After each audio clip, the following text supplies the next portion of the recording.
Você sabe como morreram os homens que seguiram Jesus? Enquanto milhões buscam salvação nas palavras de Cristo, seus discípulos mais próximos enfrentaram destinos perturbadores que a igreja raramente menciona. O que realmente aconteceu com os 12 apóstolos é mais chocante do que qualquer cena de martírio que você já imaginou. A cidade de Roma ainda ardia quando as notícias da morte de Pedro alcançaram André, seu irmão e também discípulo.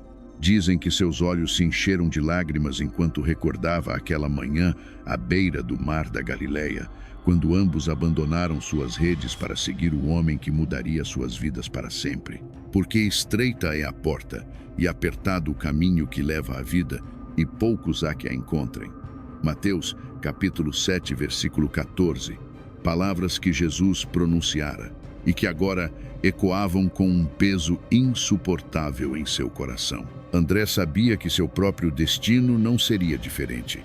Quando os soldados do procônsul Egeas chegaram a Patras, na Acaia, ele estava pregando a ressurreição para uma multidão de convertidos. Seu crime? Recusar-se a oferecer sacrifícios aos deuses romanos.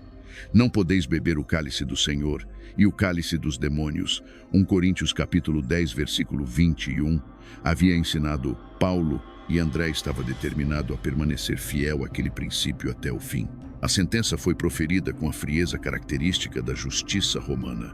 Crucificação. Mas não em uma cruz comum. O instrumento escolhido foi uma cruz em forma de X, que mais tarde seria conhecida como Cruz de Santo André. Enquanto era conduzido ao local da execução, uma multidão de fiéis o seguia, chorando e implorando para que fugisse. "Por que lamentais e perturbais meu coração?", respondeu ele, com uma serenidade que desconcertou até mesmo os carrascos. "Não temais, pois já estou vendo meu rei que me espera." A mesma paz que Jesus demonstrara diante de Pilatos: "O meu reino não é deste mundo." João capítulo 18, versículo 36, agora emanava de seu discípulo. Durante 2 longos dias, André agonizou na cruz, amarrado em vez de pregado para prolongar seu sofrimento. Mas em vez de gritos de dor, o que se ouvia eram suas pregações. De seu altar de sacrifício, converteu dezenas de pessoas que se aproximavam para testemunhar sua morte. O sangue gotejava de seus pulsos dilacerados, enquanto a luz em seus olhos, paradoxalmente, parecia intensificar-se. Ó cruz preciosa, que foste consagrada pelo corpo de meu Senhor e adornada com suas santas relíquias. Recebe-me, discípulo daquele que foi suspenso em ti, orava ele, sua voz enfraquecendo a cada hora. As palavras do salmista nunca fizeram tanto sentido. Provai e vede que o Senhor é bom. Bem-aventurado o homem que nele confia. Salmos capítulo 34, versículo 8. Na manhã do 3º dia, quando o céu se tingia de vermelho sangue no horizonte, os olhos de André finalmente se fecharam. Os fiéis que velavam seu corpo juraram ter visto uma luz brilhante envolvendo a cruz no momento de sua partida. Enquanto isso, a quilômetros dali, em Éfeso, o apóstolo João erguia os olhos de seu pergaminho, sentindo uma angústia inexplicável. Sem saber, acabara de perder mais um irmão na fé. E o círculo dos 12 se estreitava ainda mais. A mão enrugada de João tremeu ao tocar o papiro onde escrevia suas memórias. Ele não sabia, mas seria o único dos 12 a não derramar seu sangue em martírio. "No mundo tereis aflições", havia dito Jesus, "mas tende bom ânimo, eu venci o mundo." João capítulo 16, versículo 33. Enquanto contemplava o mar agitado pela tempestade que se aproximava, João não conseguia deixar de questionar. Quanto mais sofrimento aguardava os seguidores do caminho antes que a promessa do reino se cumprisse. A notícia do martírio de Tiago espalhou-se como fogo entre os seguidores do caminho. Os apóstolos sabiam que seu tempo também chegaria. Pedro, em particular, sentiu o peso daquela primeira perda. Afinal, Tiago havia sido um dos 3 mais próximos a Jesus, testemunha da transfiguração no monte, quando o Mestre resplandeceu em glória diante deles. Mateus capítulo 17, versículos 1 a 3. Agora, ele também resplandecia, não em luz, mas em sangue derramado por sua fé. Os demais apóstolos dispersaram-se como sementes ao vento, cada qual carregando a mensagem para terras distantes. Enquanto isso, Pedro continuava em Jerusalém, desafiando as autoridades com sua pregação destemida. Não demorou para que o braço de Herodes o alcançasse, lançando-o numa prisão fria e úmida, guardado por 16 soldados. Depois de prender Pedro, Herodes o colocou na prisão, entregando-o para ser guardado por 4 escoltas de 4 soldados cada uma. Pretendia apresentá-lo ao povo depois da Páscoa. Atos capítulo 12, versículo 4. Acorrentado entre 2 guardas, Pedro aguardava seu destino. Havia testemunhado a forma como Tiago enfrentara a morte, sereno, compassivo, inabalável. Seria ele capaz da mesma coragem? A memória do canto do galo e de sua tripla negação ainda o assombrava. Senhor, tu sabes todas as coisas. Tu sabes que eu te amo. João capítulo 21, versículo 17. Havia prometido à beira do mar da Galileia. Agora, aquelas palavras seriam postas à prova. Na quietude daquela cela, Pedro recordou como Jesus predissera seu futuro. Quando eras mais moço, cingias-te a ti mesmo e andavas por onde querias. Quando, porém, fores velho, estenderás as mãos, e outro te cingirá e te levará para onde não queres ir. João capítulo 21, versículo 18. O significado daquelas palavras tornava-se cada dia mais claro. A igreja em Jerusalém reunia-se em orações incessantes por ele, enquanto os passos dos guardas ecoavam pelos corredores de pedra. A cada hora que passava, Pedro aproximava-se mais do destino que havia testemunhado em Tiago. Seus pensamentos vagavam entre memórias do lago da Galileia, onde fora um simples pescador, e as multidões que agora se reuniam para ouvir suas palavras sobre o Mestre crucificado.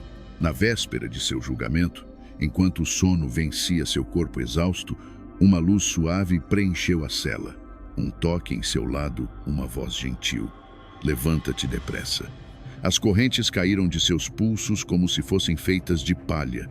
Pedro seguiu a figura luminosa, passando por guardas adormecidos, através de portões que se abriam sozinhos. Seria este seu momento final? Uma visão consoladora antes do martírio que se aproximava? Ou uma intervenção divina que por ora adiaria seu encontro com a espada de Herodes? Enquanto o ar fresco da noite de Jerusalém tocava seu rosto, Pedro compreendeu que, diferente de Tiago, sua jornada ainda não havia chegado ao fim. Mas o que o aguardava além daqueles muros seria tão terrível quanto o que Tiago enfrentara, ou talvez pior. Os rumores que chegavam de Roma falavam de um imperador insano, de circos transformados em matadouros para os seguidores de Cristo, de tochas humanas iluminando jardins imperiais. E ali, naquela cidade construída sobre 7 colinas, o pescador da Galileia encontraria seu verdadeiro teste. Bartolomeu, também conhecido como Natanael, aquele de quem Jesus disse: "Eis um verdadeiro israelita, em quem não há dolo." João capítulo 1, versículo 47, encontrou seu fim nas terras distantes da Armênia. Os relatos do seu martírio são particularmente cruéis. Esfolado vivo, sua pele arrancada do corpo enquanto ainda respirava. Enquanto os torturadores puxavam tiras de sua carne, ele continuava a pregar sobre o Deus que também foi dilacerado por amor à humanidade. Meu Deus, por que me desamparaste?" Mateus capítulo 27, versículo 46. As palavras de Cristo na cruz tornaram-se suas também, mas não em desespero, e sim em identificação com o sofrimento do Salvador. Os observadores horrorizados não compreendiam como, em meio à inimaginável agonia, aquele homem continuava a falar de amor e perdão. Seu corpo mutilado foi então crucificado de cabeça para baixo, semelhante a Pedro, mas já sem pele. Em seus últimos momentos, dizem que um sorriso iluminou seu rosto ensanguentado. Bem, aventurados os que são perseguidos por causa da justiça, porque deles é o reino dos céus. Mateus capítulo 5, versículo 10. A morte de Bartolomeu, assim como a dos outros apóstolos, não foi o fim de uma história, mas o princípio de um legado que transformaria o mundo, escrito não com tinta, mas com sangue derramado por amor a uma verdade que transcendia a própria vida. O sol ardia sobre as planícies da Índia quando Tomé, aquele que outrora duvidara, enfrentou seu momento derradeiro.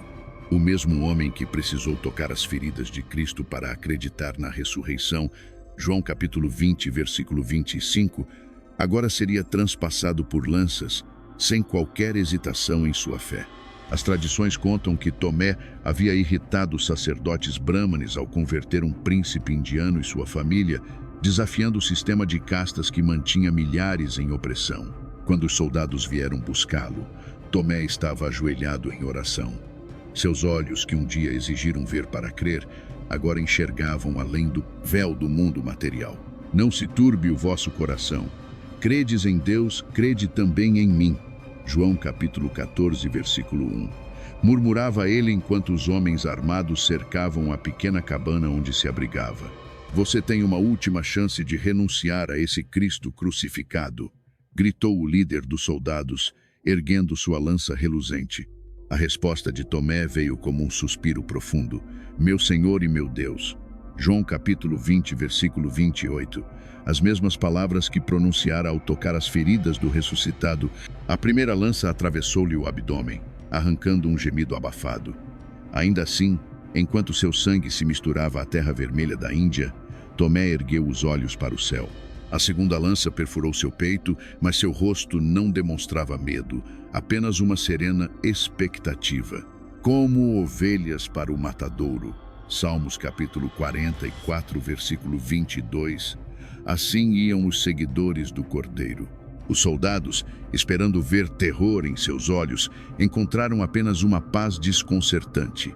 Mesmo enquanto seu corpo se contorcia em espasmos, sua voz tremulante ecoava: porque para mim o viver é Cristo e o morrer é ganho. Filipenses capítulo 1, versículo 21.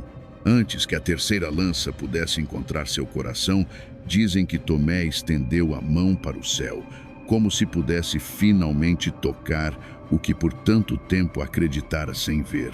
Seu último suspiro escapou como uma prece, enquanto uma tempestade inesperada começava a desabar sobre a terra seca, lavando o sangue do apóstolo que aprendera que a maior visão vem não dos olhos, mas da alma.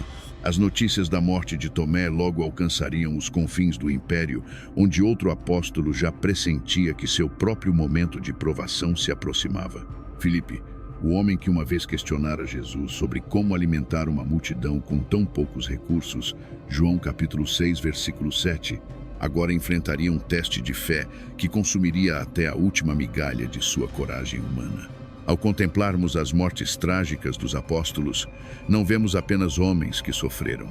Vemos almas comuns transformadas em faróis eternos. Eles partiram deste mundo não como vítimas, mas como testemunhas de algo maior que o próprio medo. O que nos separa deles? Apenas o tempo. A mesma escolha diária ecoa em nossas vidas: viver pelo conforto temporário ou por verdades eternas. Quando você enfrenta rejeição por suas convicções, quando permanece firme apesar das pressões, você caminha ao lado destes homens. Suas cicatrizes se tornaram sementes, seu sangue, água para uma fé que recusou morrer. O império que os executou virou poeira, enquanto suas palavras ainda respiram vida. Portanto, também nós, uma vez que estamos rodeados por tão grande nuvem de testemunhas, livremo-nos de tudo que nos atrapalha e do pecado que nos envolve e corramos com perseverança a corrida que nos é proposta. Hebreus 12, 1. O que você escolherá defender até o fim? Se esta história tocou seu coração, deixe seu like e se inscreva no canal. Compartilhe nos comentários como essa mensagem impactou você. Sua experiência pode inspirar outros. Que Deus continue abençoando sua jornada. Até a próxima história que vai transformar sua vida.